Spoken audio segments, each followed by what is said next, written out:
Your brain is keeping you stuck. Not because you're lazy or don't have talent, but because you think like everyone else, and everyone else makes bad money decisions. I've spent hundreds of hours with billionaires, and I grew up around people with nothing. The difference between them has nothing to do with luck or being smart or even how hard they work. It's how they think. And the 1% think in a way that completely changes the rules of money to help them. So here are 6 mental principles the top 1% use to think differently about everything, and how you can use them to build real money, no matter where you're starting from. When faced with stress, problems, or drama, the 1% asks one question that changes everything. You see, every time a deal breaks or an important person leaves, pause and ask yourself, will this even matter in 5 years? This might seem simple, but it's crazy how 99% of the time the answer is no. And having that view is so important because it keeps you focused on what grows, not what takes your attention away. Recently on a Thursday, I had just finished an entire day of one-on-one meetings with my team members. And I get a late-night text from one of my team members who says, "I need to talk to you." So of course, I pick up the phone, call her, and she tells me that one of our favorite team members is leaving, and he's no longer going to be with us after 2 weeks. And after a day that wasn't the best day, it could have been super easy to be upset, be frustrated, freak out, go into all of this worry about what it's going to look like for us to train somebody new, much less get over the fact that the person we really enjoy working with is no longer going to work with us. But instead of any of that happening, she and I just had a very calm talk, and I used this way of thinking then. Thinking about in 5 years from now, will I even remember that this bad news happened? Because the reality is in 5 years from now, I'm going to be really excited about what I'm building, what she's building, and what he's building. And so having these moments of stress and drama and friction, they're never worth it because you're not even going to remember that the situation happened. You're going to remember how you handled it. And if you are a stressed out person, you will always respond with stress. If you are a calm, confident person who can work through problems, you are going to always remember that your life was filled with fun, exciting moments, and different turns and excitement. You see, most people confuse urgency with importance. Just because something feels urgent doesn't mean it's actually important and that you have to stress out about it. The 1% are able to separate the two by using a long-term view.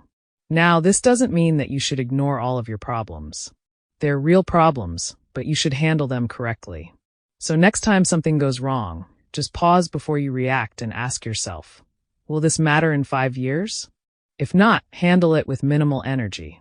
If it will, then give your full attention to it and solve the problem.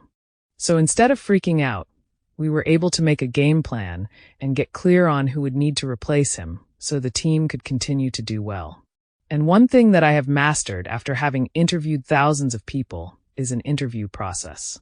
And if you're interested in the process that I've used to hire thousands of people, you can reach out and I will share my process with you. Now, the next principle is something that goes against what most people think about when getting rich. Don't focus on hard work. Focus on patterns. When I kept seeing top performers burning out after hitting their first $1 million in revenue, I realized that this was a pattern problem. Over the last 10 years, I've had the chance to study thousands of businesses. And I get to see the difference between business owners who run a $1 million business versus a $10 million business versus a $50 million business. And most businesses never get over this $1 million mark. And it made me really look into what is actually happening at this $1 million mark inside any business. And what's happening is the business owner isn't able to see that they are the problem and that they can't train other people well. So I stopped having the same conversation over and over because I realized that me solving one business owner's problem individually over and over again was actually the same problem that they were running into. So I didn't take the approach of continuing to solve one-off problems. And instead, I built a system which is in my book called Teamwork, which is a complete people framework that teaches founders exactly how to break through the $1 million ceiling. The way I like to look at this is if I have to solve the same problem 2 or 3 times, it's not a coincidence. This is a system issue. And the 1% are able to zoom out and see these cycles that keep repeating. Cycles could be people cycles, cash flow cycles, work cycles, and they use that knowledge to make smarter and faster processes, smarter and faster systems, because hard work just makes you busy. But pattern recognition, when you're able to tie a solution to it, allows you to become rich. So look at the last 3 problems that you've solved and ask yourself, are they actually the same problem wearing different masks? If you're solving the same type of issue repeatedly, stop doing that. Instead, build a system around the problem. Then you can write down that system once you have the solution in place, and it gets used forever. That is how you scale. Principle number 3 is something that completely changed how I make decisions. It's called one level up thinking. When my team brings me problems, I don't just jump in with answers anymore. I ask myself, if I were on the board, how would I handle this? What advice would I give? You see, this allows me to no longer react emotionally and forces me to think about structure. It also prevents me from jumping in and solving the problem. And this is one of the lessons that I actually learned from my husband a handful of years ago, early on in our business. There was a massive delivery problem that we were about to run into. And it was going to require hundreds of hours of rework on projects that were already in progress that clients were expecting to be delivered. And this area of the business was my responsibility. But instead of him jumping in to help me solve these problems, he refused to get involved.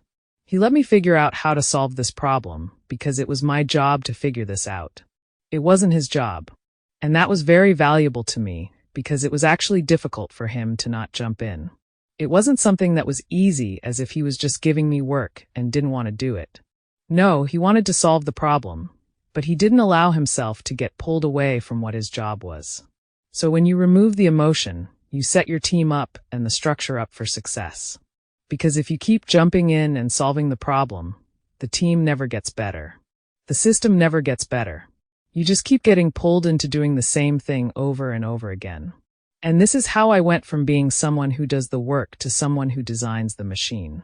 The 1% constantly zoom out of their current level to think at the next one.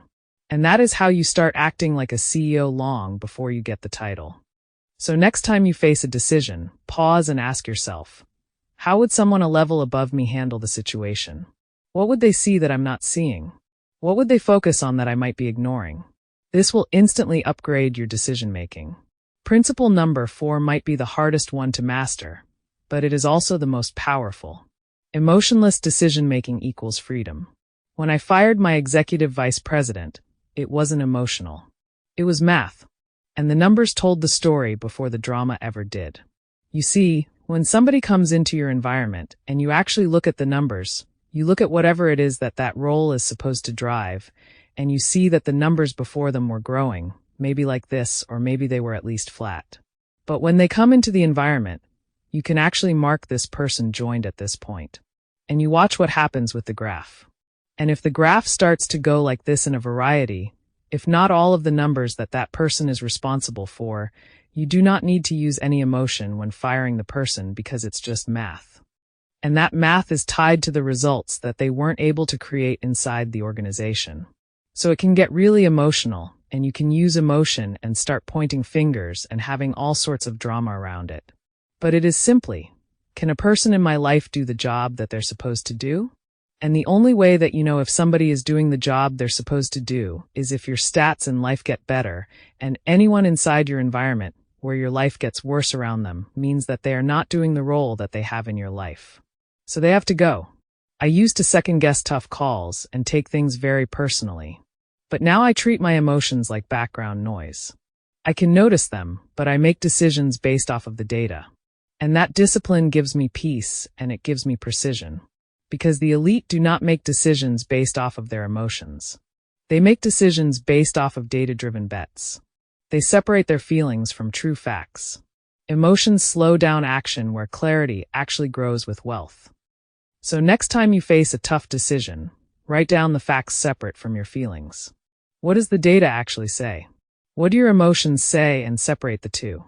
Make the decision from the data column, not the emotion column. You don't fire somebody because you don't like them. You fire somebody because they can't do the job. And when you start to do this, you'll start making faster and better decisions, and you'll sleep better at night. The next principle is about the one resource you can never get back. Protect your time like it is your capital.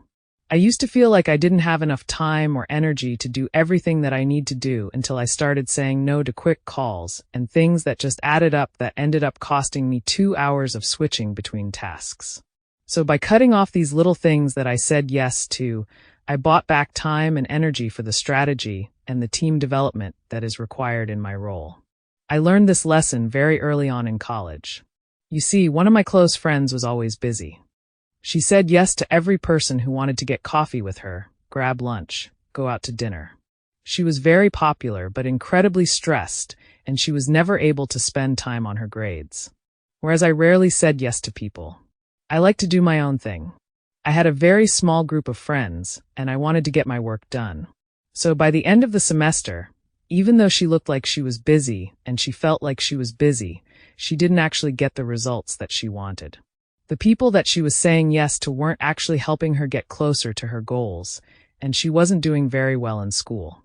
Whereas I still did feel like I was busy, but I was busy focused on getting the grades that I wanted to get and spending time with just a handful of people who I loved being around. And this lesson really taught me that you can say yes to a million things, and everybody's going to feel like they're busy.